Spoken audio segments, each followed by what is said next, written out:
que son las 4 materias que entiende en el curso de Medicina 3.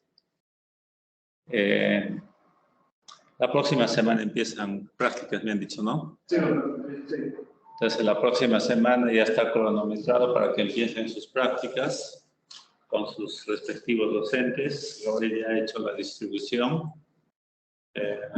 También ya está hecha la calendarización de cómo van a ser sus clases teóricas de 2:30 a 4 de la tarde. Los docentes que hacen prácticas, algunos, bueno, todos también tienen sus clases teóricas. Y entonces la calendarización ya las tiene Roel, ¿no? Sí, doctor. Falta del doctor Javier Díaz, ¿no? Ya veremos, pues, como es al final, tenemos que ver cómo solucionamos eso. En realidad va a ser un poco difícil porque el otro doctor que es endocrino, Farfán, creo que es, ojalá se acepte. Habrá que sensibilizar al doctor Farfán para que haga las clases del doctor Díaz. En todo caso, traten de que se cumplan lo que está en la calendarización respecto a los exámenes. Hay un poco de tolerancia en cuanto a que pueden dar unos días antes o unos días después en relación a los exámenes que tienen que dar con las otras materias. Por lo demás, ya ustedes saben, son 3 exámenes teóricos y de cada examen son 20 preguntas y en cada pregunta vienen de los temas diversos que han hecho, preguntas que son puestas por cada uno de los docentes que hace teorías. En realidad no sé si serán propiamente las teorías o abarcará algún texto más según el docente que haga la teoría. El hecho es de que son 20 preguntas en el Blackboard. De 20 preguntas de 5 una opción. Y nada más. De ahí sale su nota teórica y la nota práctica más bien sale del promedio de cada uno de los docentes por las que rotan, como ustedes creo que tienen que rotar por 8 docentes, algo así. Y el promedio de los 8 docentes es que sale su nota al final. Usualmente no les paso la primera nota, sino espero que de las 3 fases den todas sus notas sus docentes. Se les suman sus 8 notas, sus 7 que salen, y entonces de ahí sale un promedio y ese promedio se pone a las 3 fases, ¿no? Porque si no resultaría muy difícil estar poniéndoles notas por cada fase, un tanto complicado, muchas fracciones. Entonces mejor que den todas sus notas los docentes, se saque el promedio y ese promedio va a ir en las 3 fases, ¿ya? Va a ser la misma nota para las 3 fases, pero la coloco al final de la tercera fase. Igual que sus compañeros que han rotado, hasta ahora no puedo pasar hasta que aperturen las notas de tercera fase. Y esto es terminando o comenzando julio, creo. Entonces, para las notas prácticas hay que esperar un poco a que se aperturen las notas en el sistema. Bueno, para ustedes casi les va a caer en el tiempo requerido, ¿no? Entonces, así salen sus notas, ¿ya? Las 3 notas teóricas. La primera fase solamente es reumatología, la segunda fase solo es gastroenterología y la tercera fase es endocrino y geriatría.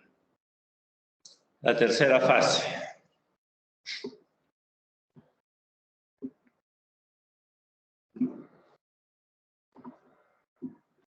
Hasta ahí creo que sería una breve introducción. Si tienen preguntas, los presentes o virtuales me lo pueden hacer ahora. ¿Se escucha, no?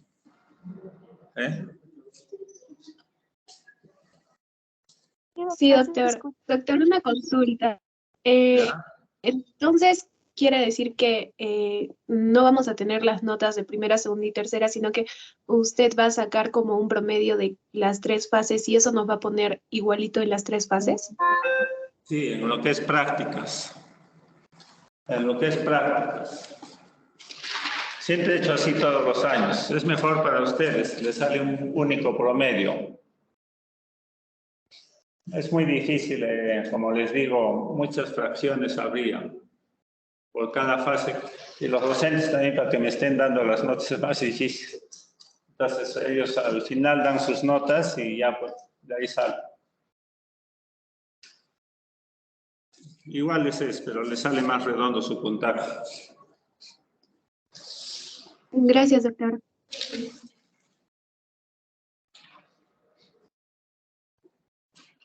¿Alguna inquietud más tienen? ¿Dudas? ¿Las evaluaciones siempre se van a dar en la noche? Depende de ustedes. Ustedes me dicen el día, la hora, yo no tengo inconvenientes. Busquen una hora en la cual no se crucen con otros exámenes para que pueda estar el sistema libre, ¿no?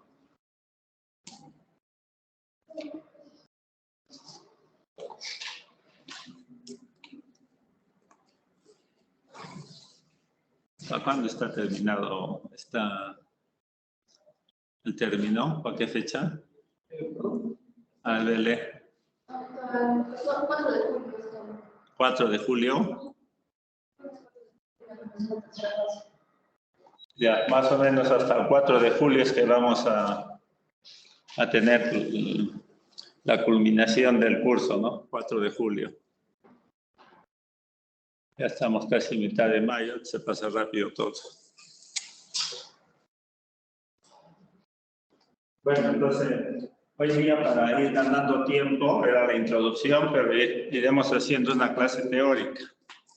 Y la clase teórica, la primera de reumatología, va a consistir en hablar de los síndromes articulares.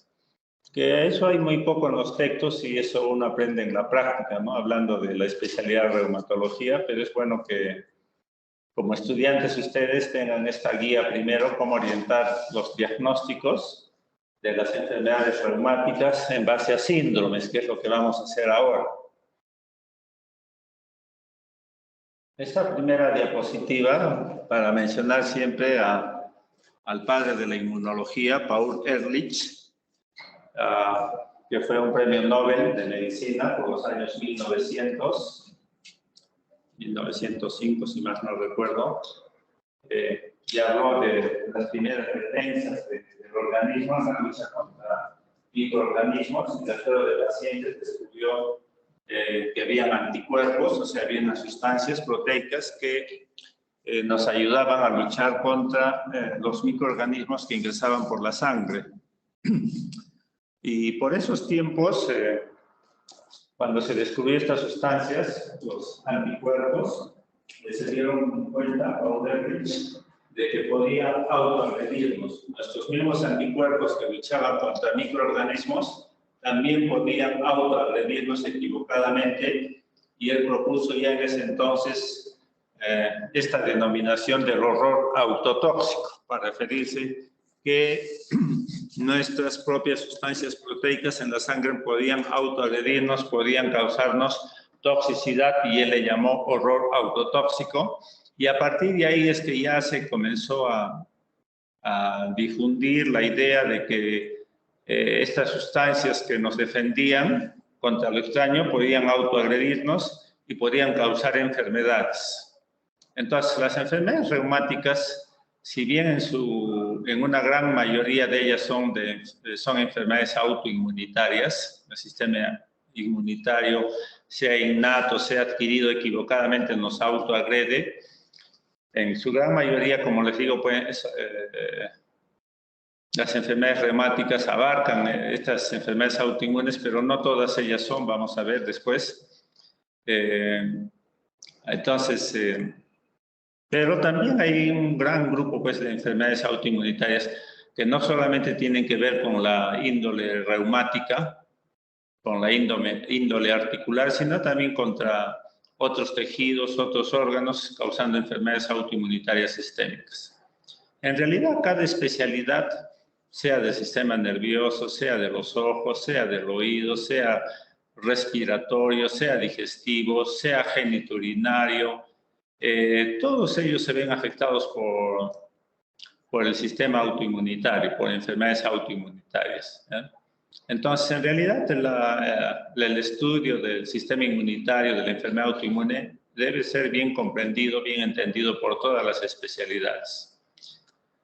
El hecho de que los reumatólogos hayamos aprendido un poco más de inmunología y de enfermedades autoinmunitarias, porque tal vez en su gran mayoría las enfermedades autoinmunitarias son reumáticas y eso nos obliga a que tengamos que entender, dominar esto del sistema inmunitario y cómo es que equivocadamente nos puede autoagredir.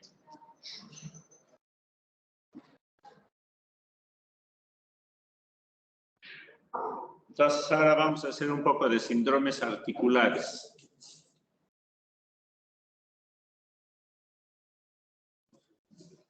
Los síndromes articulares se refieren al compromiso de una articulación como tal. Las articulaciones como tal son aquellas que la cual una articulación, ustedes deben saberlo, en esencia tiene dos tejidos. Una es la membrana sinovial y dos, el cartílago articular. ¿Ya? En esencia, eso es una articulación. La membrana sinovial recubre todo lo que es el cartílago articular.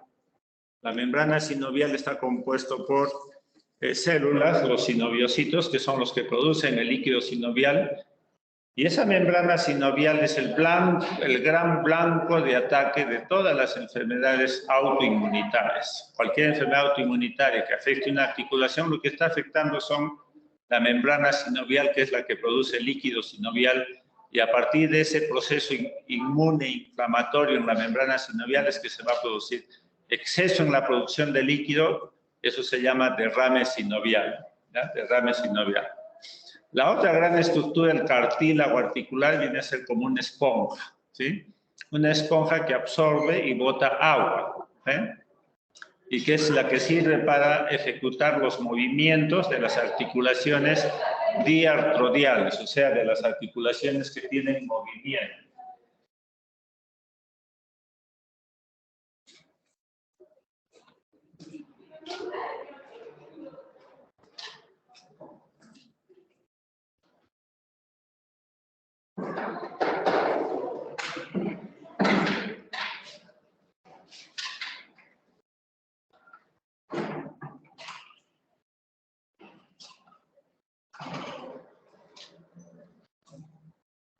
Siempre van a ser acá las clases.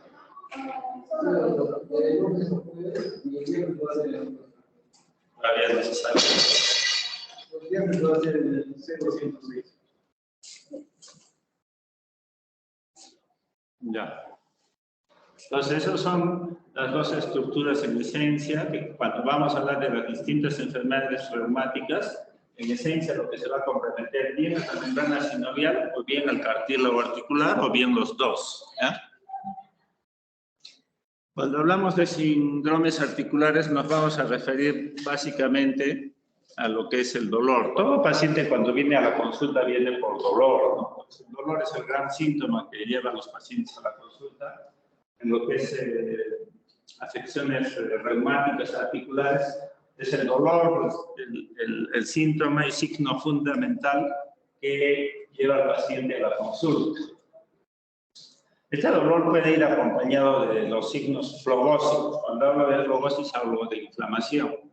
Y son 4 los signos flogósicos, ¿no? El dolor, el aumento de temperatura, la hinchazón, aumento de volumen y el enrojecimiento, ¿no? Los pacientes pueden referir solo dolor, pueden referir los signos flogósicos 4 que he mencionado, o de forma intermedia, algunos de ellos en más o menos. En lo que es síndromes articulares, el dolor articular abarca prácticamente toda la articulación, Y cuando uno ejecuta los movimientos articulares, el dolor son en todos los tipos de movimientos, ¿sí? Si, por ejemplo, tengo un compromiso articular a nivel de la muñeca, se está afectando bien la membrana sinovial, bien el cartílago, voy a tener un dolor difuso en el entorno de la muñeca, difuso. Y los rangos de movimiento articular, sea de flexión o extensión de la muñeca, aducción o abducción de la muñeca,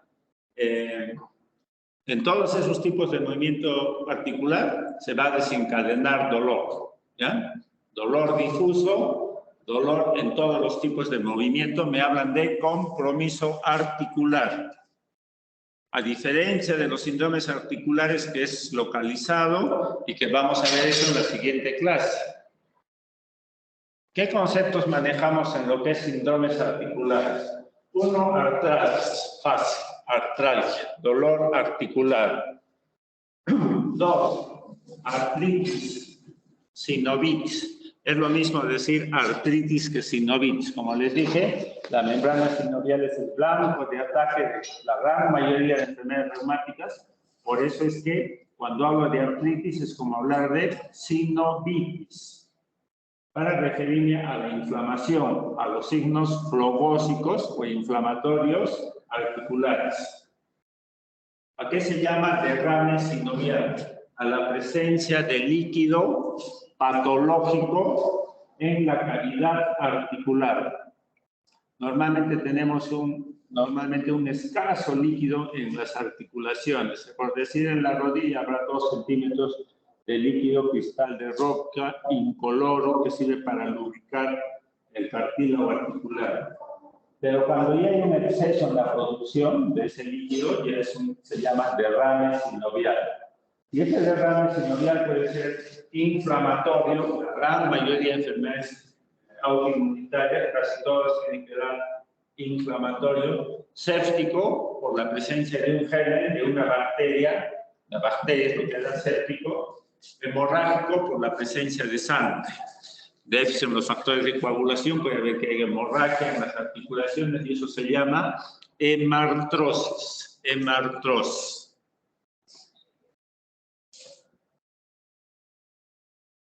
Por el tiempo de evolución a las enfermedades autoinmunitarias se las clasifica en agudas o crónicas. Este concepto de que las agudas duran hasta 6 semanas, por ejemplo la fiebre reumática, es un concepto que se maneja en la mayoría de enfermedades de otras especialidades, ¿no? Cuando yo quiero hablar del carácter agudo o crónico de una enfermedad. Crónicos son los que duran más de 6 semanas. Y ya tocando el tema de las enfermedades autoinmunitarias, las enfermedades autoinmunitarias usualmente son crónicas, duran más de 6 semanas. O sea, ya les voy diciendo que para hacer el diagnóstico de una enfermedad reumática autoinmunitaria tienen que pasar las 6 semanas. Ese concepto vamos a ir viendo, se ha reducido a 4 semanas, ¿ya? Si bien el carácter crónico es de más de 6 semanas, pero vamos a ver que hoy en día el diagnóstico se puede hacer hasta antes de las 4 semanas. No hay que esperar 6 semanas para decir, tenemos que esperar 6 semanas para que sea crónico y por lo tanto decir que esta es una enfermedad autoinmune, por ejemplo, enfermedades difusas del tejido conectivo como artritis reumatoidea. Vamos a ver después que este concepto se ha bajado a 4 semanas. ¿Cómo es el curso, por el curso evolutivo, las artritis? Pueden ser episodios. Episodio, un corto tiempo de evolución, días, solamente duran días.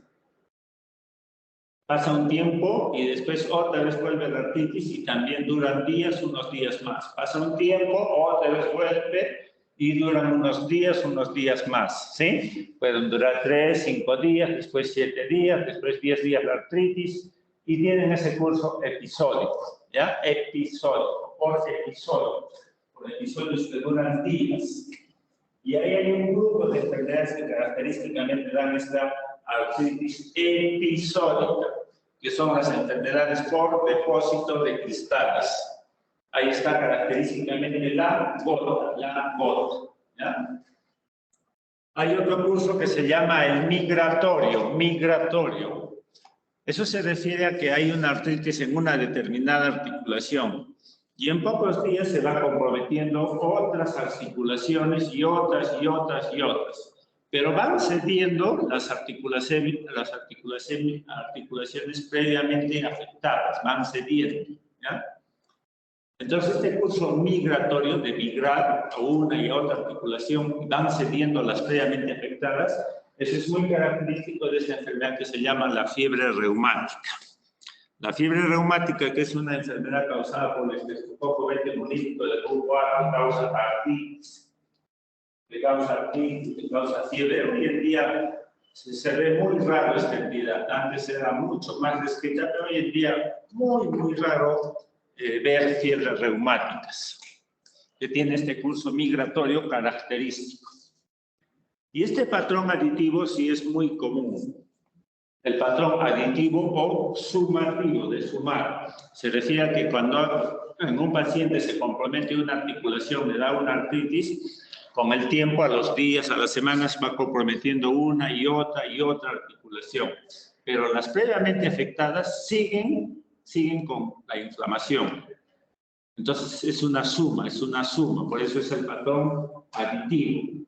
Y este patrón aditivo es muy característico en estas enfermedades reumáticas autoinmunitarias, que es el grupo de las enfermedades difusas del tejido conectivo, a la cabeza la artritis reumatoidea. A la cabeza la artritis reumatoidea.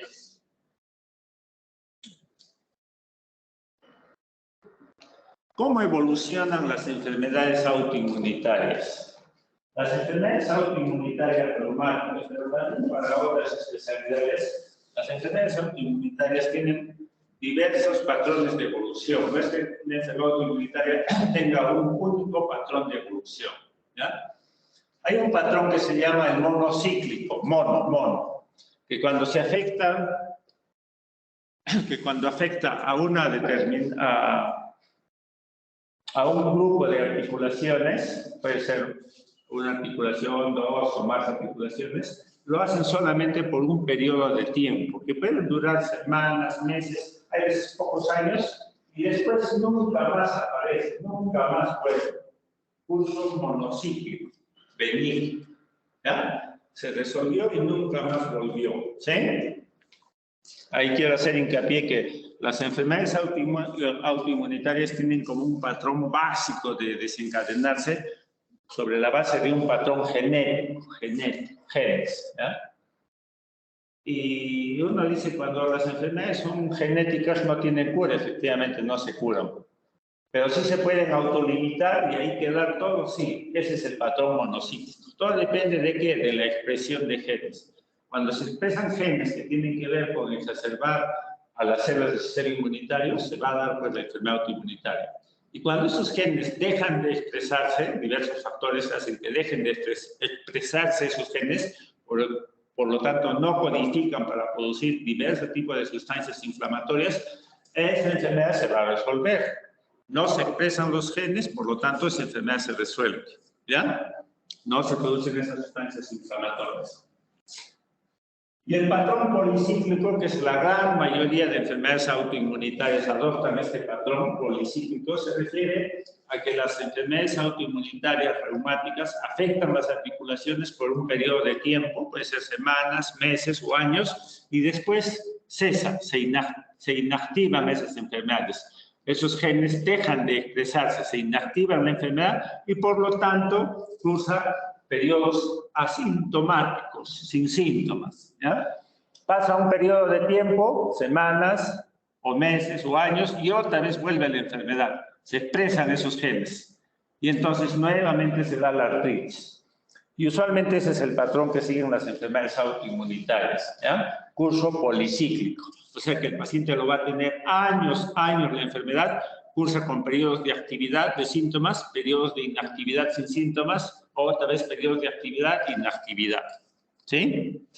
Ese es el patrón policíclico. Y el patrón progresivo, de mal pronóstico, el progresivo, que desde un comienzo que afecta a las articulaciones, desde inicios, va a seguir afectándolo y no va a dejar de producir daño en las articulaciones, de producir inflamación, daño progresivo. Y menos mal que esta forma de evolución es rara, 5 o 10% de pacientes tienen este curso progresivo, que aún a pesar de dar tratamiento inmunosupresor, va a seguir la enfermedad, ¿ya? Si bien se controla un poco, se puede controlar, aminorar, pero va a seguir, el proceso sigue. Por el número de articulaciones comprometidas, ¿a qué llamamos monoartritis? Cuando se afecta solo una articulación, Por ejemplo, ¿cuáles son las enfermedades características? Las artritis sépticas. Artritis séptica es cuando una determinada bacteria, la bacteria, cuando ingresa a la membrana sinovial, puede causar artritis séptica. ¿Ya? Entonces, muy característico de ser una monoartritis es la monoartritis séptica, y otra en su debut, en su comienzo, son las enfermedades por depósito de cristales, entre ellos la gota. La gota en un comienzo es una monoartritis, ¿ya? Oligoartritis, llamada también pauciartritis. ¿A qué se refiere? A cuando se comprometen 2, 3 o 4 articulaciones. 2, 3 o 4 articulaciones. Eso es oligo o pauci. Y ahí, en este grupo, hay un grupo característica de enfermedades que se les agrupa, que da oligoartritis y que se llaman las espondiloartropatías seronegativas. Espóndilo de la espina, de columna vertebral, artropatía de las articulaciones periféricas, seronegativas, que en el suero está negativo para la presencia de anticuerpos como el factor reumatoideo. De ahí viene el nombre de seronegativo.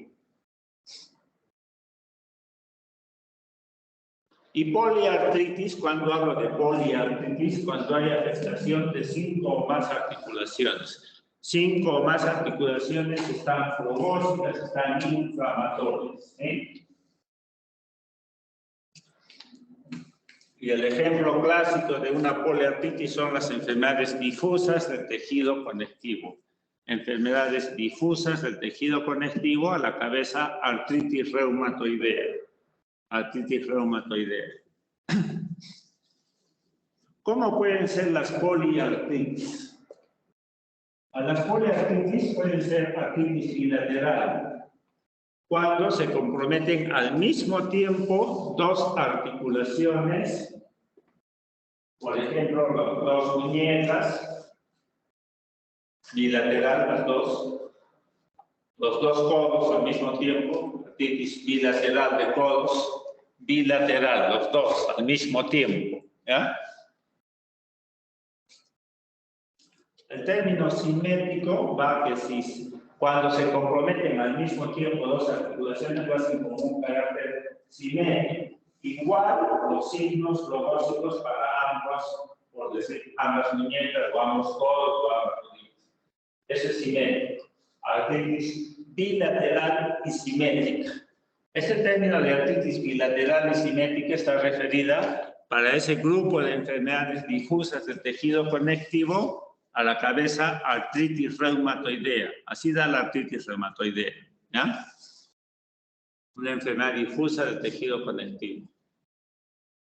Luego hay el término artritis asimétrica, para referirnos al compromiso bilateral de 2 articulaciones, y acá viene la diferencia con lo simétrico, pero con distinto grado de flogosis o inflamación. Una muñeca está bien inflamada, signos flogósicos bien desarrollados, y la otra muñeca, pocos signos flogósicos, pocos. A eso se refiere a la artritis bilateral asimétrica. Y ahí está este grupo de enfermedades llamadas las espondiloartropatías seronegativas. A la cabeza, la espondilitis anquilosante. Espondilitis anquilosante.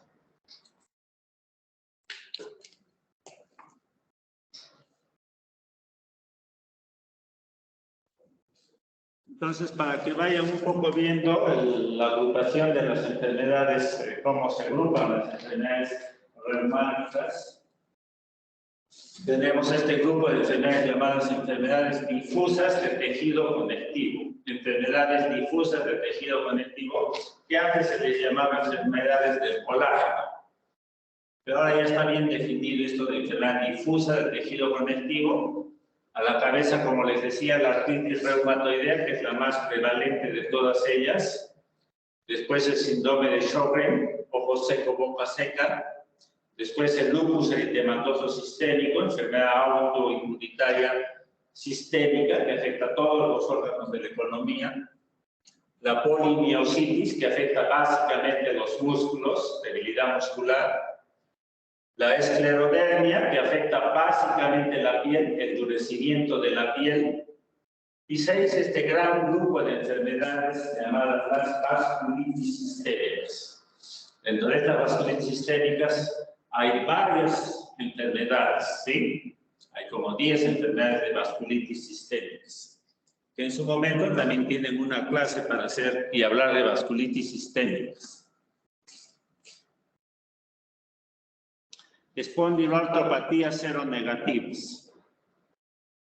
Este grupo de enfermedades también autoinmunitarias, las espóndilo, de espina, de columna vertebral, artropatías de articulaciones periféricas, pequeñas o grandes articulaciones, de manos, pies, codos, hombros, etc.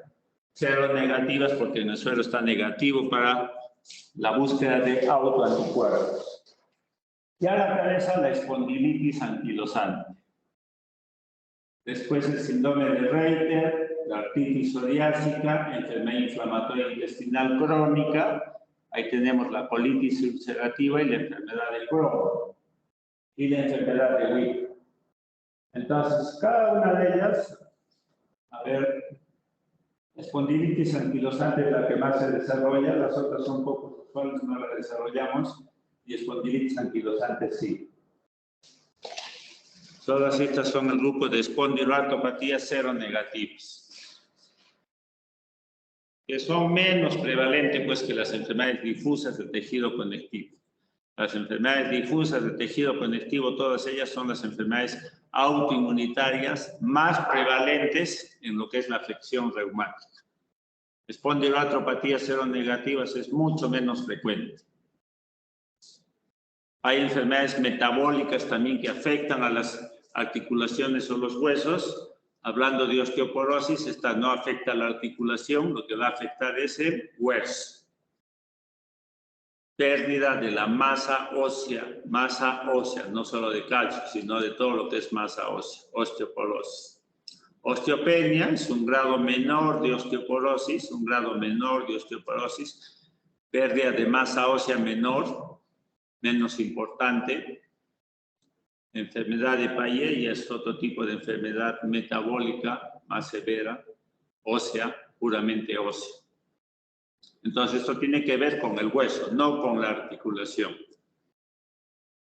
Aprovecho para decirles pues, que las enfermedades reumáticas no solamente se limitan a hablar de las enfermedades articulares, también hablamos de enfermedades óseas, y prácticamente como las enfermedades autoinmunitarias pueden afectar todos los órganos de la economía, es por eso que la enfermedad reumática no solo se circunscribe a la articulación, sino prácticamente a todos los otros órganos de la economía.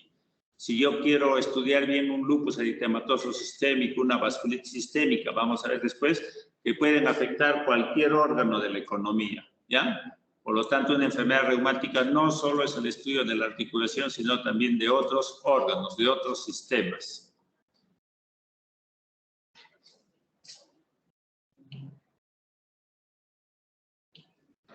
Ya, esta es una breve introducción de lo que es los síndromes articulares. Mañana les voy a hablar de los síndromes periarticulares o extraarticulares. A ver si quieren hacerme alguna pregunta a los presentes y los virtuales.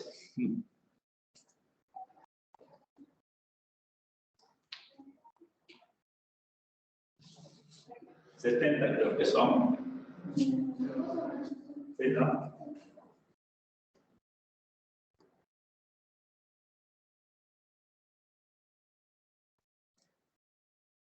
Entonces mañana nos veríamos 12:30. Sí, bueno. Los dejo.